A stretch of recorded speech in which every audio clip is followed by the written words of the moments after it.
And welcome to Homeland Security Today. We are doing an interview today, and I'm very excited to introduce all of you to Mary Rodriguez, who is the Deputy Director of the Office of International Affairs for the Department of Justice. And as many of you know, HS Today has partnered with Interpol on several projects, and we're very excited to talk with her today because she is running for the Interpol Executive Committee. I am Christina Tanaschuk, the executive editor of Homeland Security Today, and we're just really pleased to have you here with us today, Mary. Great. Well, thank you very much. I really appreciate the time and the opportunity to talk to you about what I'm looking forward to doing at Interpol, and certainly why Interpol and the executive committee in particular are so important to the U.S. Homeland Security issues and to global law enforcement cooperation in general. So thank you very much for your time. I really appreciate it. Excellent. Well, I can't imagine a more qualified person to be helping that committee. I know that you served 8 years as the executive director of legal affairs and general counsel of Interpol. And if anyone doesn't know about Interpol, it's an intergovernmental organization with 196 member countries dedicated to international cooperation.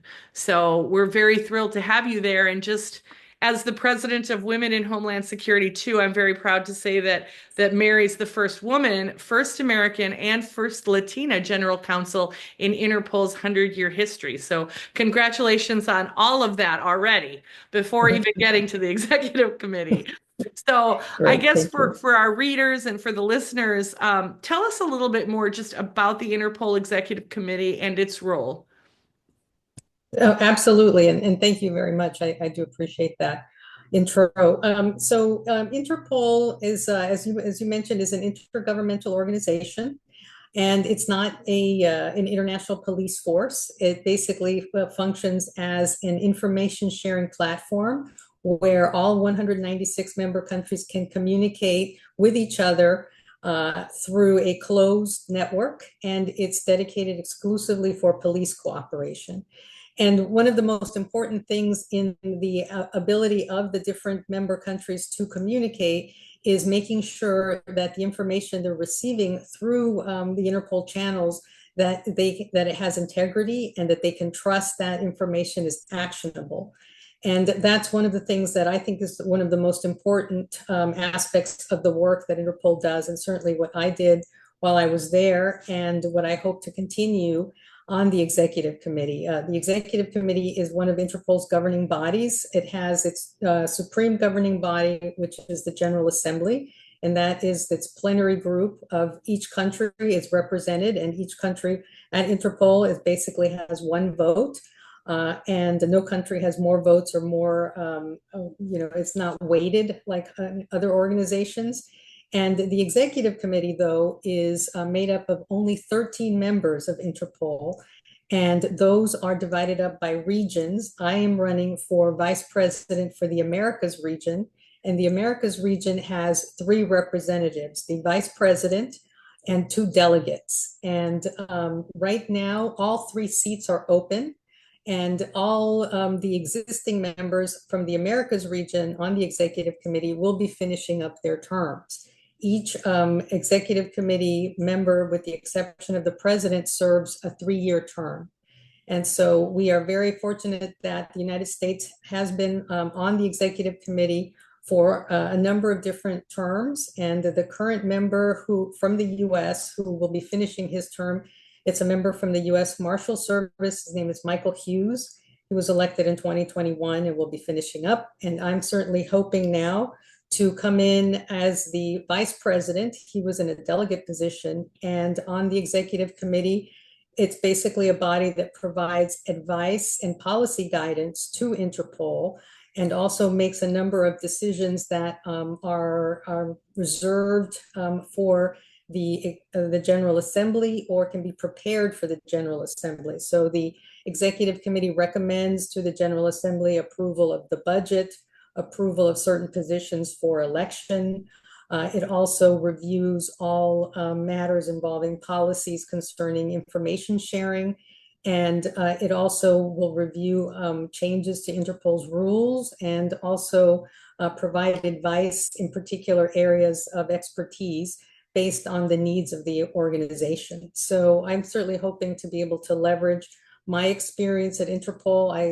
I served there for 8 years as a director of legal affairs, and I took part in a lot of work that was done to set up some of the most recent reforms that have taken place at Interpol, and specifically really trying to stabilize its governance, making sure that the member countries have are ensuring that the people who are representing Interpol at different levels, that they have one, are affiliated with their member country. We had a few issues with some members who had retired and were working for the private sector.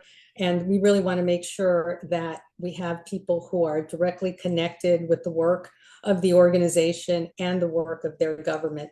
So those were some of the reforms that were put in place, including also making sure that there was more transparency and more clarity for the members in terms of the process for selection of different representatives. And also we did a significant amount of work on the qualifications for membership to Interpol. Even though it's a very large organization, there are still members that would like to join, and we've had a number of new members join within the last several years.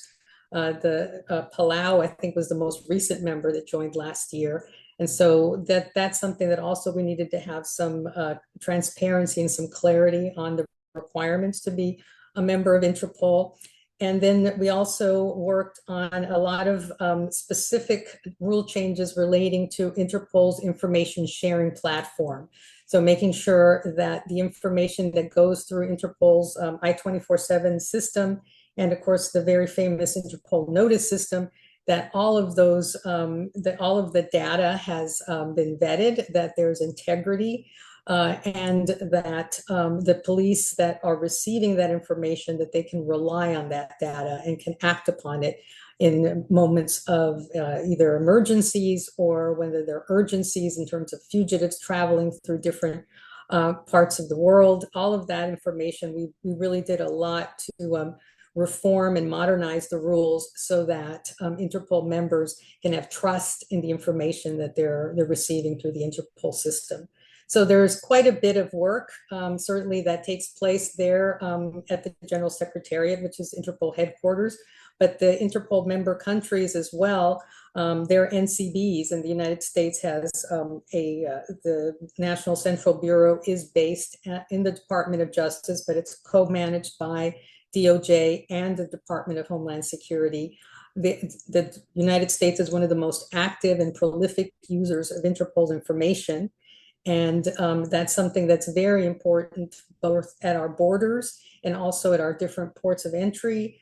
And it's something that police on the ground are able to rely on as well to find out who are they encountering, who are these people, are they wanted in another country, do they pose a threat to our homeland, do they pose a threat to our citizenship, our citizens in the area. So all of those things, that information is very important, and it's important to keep it up to date, and also to make sure that it is reliable. And so that's something that is a continuing challenge for Interpol, is to make sure that all of the information that flows through its systems is accurate, and that it is actionable, and also that it stays in compliance with Interpol's rules, because some of the principles of Interpol are obviously promoting the widest possible mutual assistance among all police bodies in the world, but also making sure that the information that flows stays true to the Interpol values. And that means that nothing having to do with any kind of political matter, religious matter, military, or racial, that those types of issues are completely forbidden from being involved and used through Interpol channels. So a lot of the work that I did while I was there was also making sure that Interpol's principles, and primarily those that are the fundamental principles of Interpol, that those weren't violated, and that the member countries were using it for ordinary law crime, which would be basically the type of information that the police need for violent crime, for terrorism, organized crime, cyber crime, human trafficking, so many of these areas that pose threats to people all around the world, and that police could remain focused on that type of information sharing. And so I want to be able to use my expertise, both knowing how Interpol functions internally, my expertise in the Department of Justice. I've spent nearly 25 years in international law enforcement cooperation. It's essential for the United States to feel that it can work and trust its international partners, especially in areas as the world becomes more globalized and we have activity taking place, thousands and thousands of miles away, but still affecting individuals in different parts of the world. It's really important that we can trust and cooperate with our partners and be able to get to, essentially the points that are necessary for police and law enforcement to act. So that's something that I have a lot of experience with international extraditions, with fugitive investigations, and certainly with information and evidence sharing. And that's something that background really helped me while I was at Interpol to really help advise certainly the senior leadership, the NCBs, and certainly the General Assembly on areas where sometimes there was a need to make sure that there was what we would say kind of ground truthing in some of the proposals that were going through the organization to really determine, is this something that's really going to help police? Is this something that's really needed for international cooperation? Or is this something that's best suited for another organization that maybe has a different mandate? So it's an area, it's very exciting, very interesting, very challenging. Interpol has a lot of activity, but their resources compared to its size are significantly limited. And so that's an area where they're constantly looking to see what is the best way that they can use their limited resources so that they can be the most effective for its members. So I'm really excited about being able to share my experience and certainly hopefully have the support that I need. Absolutely. And certainly information sharing is the backbone of prevention. And we've seen law enforcement have to add prevention to their mission in addition to response and trying to put folks away after they've done crime. So tell us a little bit about what you see as the biggest challenge for Interpol here in the future. Certainly. Well, I mean, I think there are a number of things that are ahead in the future for Interpol. It just celebrated its 100-year anniversary last year. And the organization has changed quite a bit in those 100 years. The version that we have now really comes from the 50s following the formation of the UN and after World War II. And it has continued to evolve. But I think one of the main challenges it has now is that in this particular time, when the General Assembly meets on November 4th through the 7th, it's going to be a period of transition for Interpol. They've recently had the Secretary General of Interpol, who is an official from the German, the BKA. He has served for 10 years now as Secretary General, and he will be finishing up his term. A new Secretary General will be taking over. It's the first time we have someone from South America, and that Secretary General is originally from Brazil, and he will now be taking over. And then we also will be having a number of changes on the executive committee itself. It's made up of 13 members, but 9 of those members will be finishing up their term. So it's going to be a period of quite a bit of transition. And certainly the view of the United States is that we want to do everything we can to support the new Secretary General, to support the organization so that it can continue to be a stable, reliable organization in which police and law enforcement around the world can continue to rely on for information that is viable and accurate. And that certainly is one thing that I'm certainly hoping to be able to do with my experience at Interpol, certainly, and then my experience in US law enforcement, that I can be a kind of a stabilizing force and someone who can certainly provide insight and the views of US law enforcement and the member countries from the region to help inform the decisions that Interpol will be making over the next several years. So that's, I think, one of the most significant challenges. but one that we can look at and see that it will be one that with new leadership, that the stability of the organization will continue, but that it will move forward in areas to meet the new challenges that law enforcement faces every day. Excellent. And so you are running for Vice President of the Americas role. And tell us a little bit more about what that role does and why it matters. Sure. Well, as I mentioned, there are 13 seats. They're divided up by 4 regions. And in the Americas region, there are approximately 40 countries that make up, or I'm sorry, like 40 to 50 countries that make up the Americas region. And often what happens is, because Interpol is based in Lyon, France, many times the issues that are affecting the regions in other parts of the world are not sometimes taken at the forefront of some of the decision making that takes place at Interpol. It's hope, I certainly hope that with a Secretary General from South America, that he's really well aware of the issues in the Americas.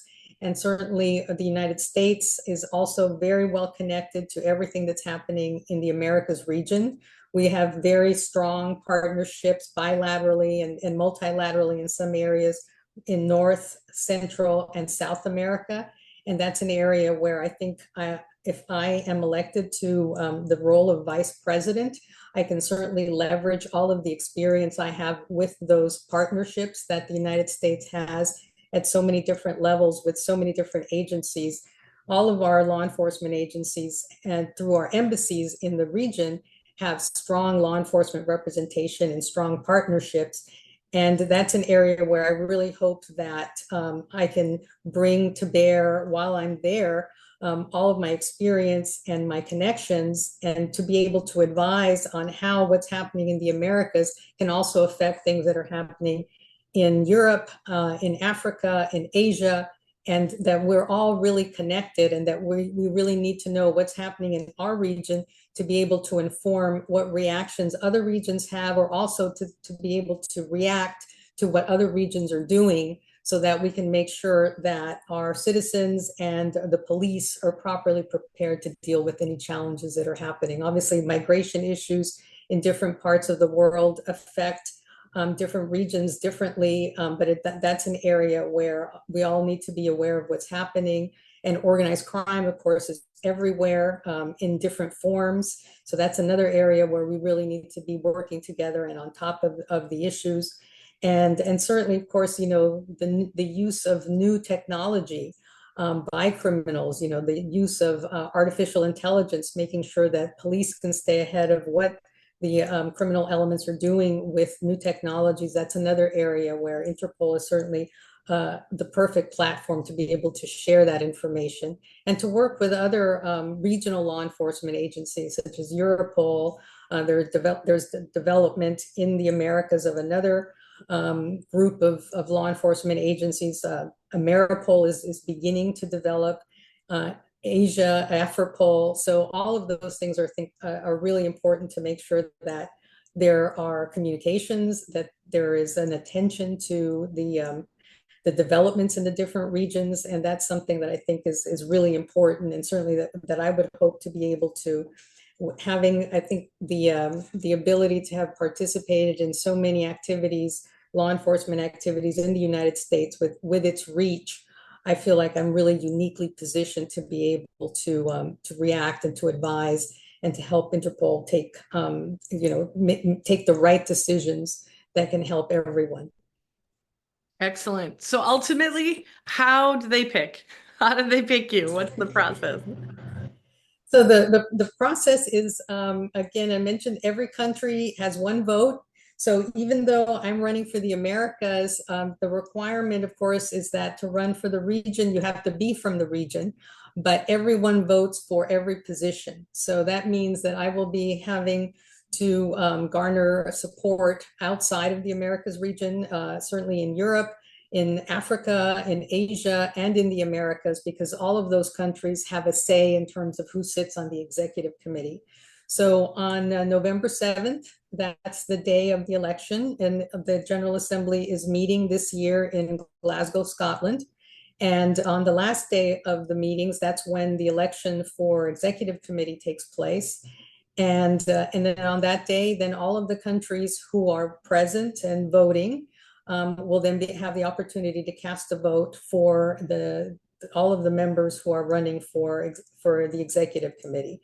And so I'm certainly hopeful that between now and then, all of the countries that will be present will certainly have heard about me and have heard of my vision for Interpol, and certainly look upon it favorably, so that they will vote for me. And so it's one vote per country, and the way it usually works is that the highest vote getter will then be elected. So I have two other candidates who are running also for the position, also from the Americas, and I think that they're all very strong countries. So it'll be a very interesting and challenging race. But I'm very much looking forward to certainly doing my best and getting my information out there, and my message and my vision, so that I think people will see that I am a good choice for the executive committee. Excellent. Well, we certainly think so. And you're really guiding one of the most important things for law enforcement in this day and age, which is information sharing. And you hit on all the points, the data, the integrity of that data, and how important it is that our law enforcement across the country and across the world know that Interpol is a reliable source. So you really are at the cutting edge of preventing, a lot of mayhem, destruction, all of the above. So we appreciate you spending your career and your time defending the world in this way. So do you have any closing thoughts with us? Otherwise, we wish you much luck in this endeavor. Well, thank you again very much for your time, and certainly for all of your listeners and the participants, all of the people who happen to see my message. If you have any influence with your international partners, please encourage them to vote for me. I think you can feel confident that I will represent the Americas region, certainly the United States, with integrity, with commitment, and certainly with a lot of passion for this work that is basically essential. And so this is something that I would encourage everyone to please reach out to your foreign counterparts who have representatives at Interpol, and certainly encourage them to vote for me. So thank you very much. Absolutely. It's been a pleasure getting to know you a little better, and we'll do everything we can to get your vision out there. Thank you for joining Great. us. Thank you. Thank you very much. Appreciate it.